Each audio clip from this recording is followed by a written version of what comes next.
Hi guys! So isa na naman bucket list of the year unlocked. So welcome back again to my channel. So this is Jessie from JPD's Lifestyle. And for today's video guys, we are going to Cabangan, Zambales. This is jump off going to Mount Mariglim. So since matagal ko nang gustong-gustong uma-attend ng mga outreach program and this travel and tour nag-organize ng outreach program na to. So I decided to join them since dito ako lagi nagbubook sa kanila ng mga travel ko local. And yes, magaling sila mag-organize. That's why I always choose this travel and tour. So ayan guys, masaya kami and masaya rin ako dahil na-fulfill ko naman yung isang bucket list of the year ko. So ayan guys, mayroon ditong 100 kabata. Iniinvitahan namin para maglaruan, maka-receive ng mga gift and groceries, meron ding bigas and merong mga damit. So maraming pinamimigay namin dito. Halos lahat kami ay mga hikers. May para maiba naman, so hindi lang puro akyat. Syempre, mas masayang makita natin yung mga batang nakangiti na maka-receive ng kahit simpleng bagay na galing sa amin.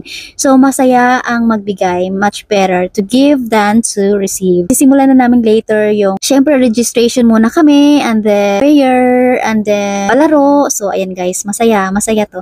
So, after nito guys, tree planting naman kami malapit sa Apia River. So, pwede kami maligo doon. Tingnan naman natin yung ilog mamaya kung gaano kaganda.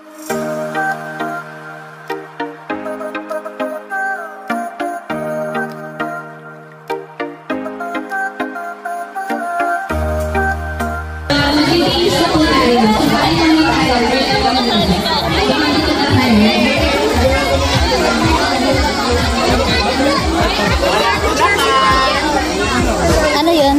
Double na sa'yo atin, diba? Pangalan? Oo.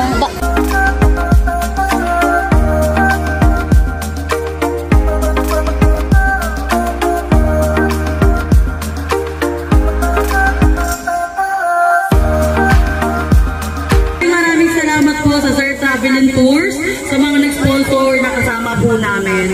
Panginoon, bigyan niyo po kami ng kalakasan at talino para matulungan ang mga kabataan ito.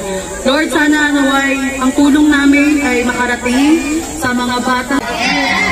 So, ayun guys,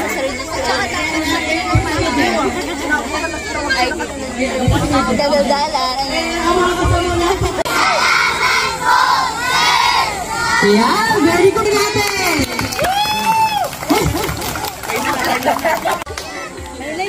Pinaka-maganda yung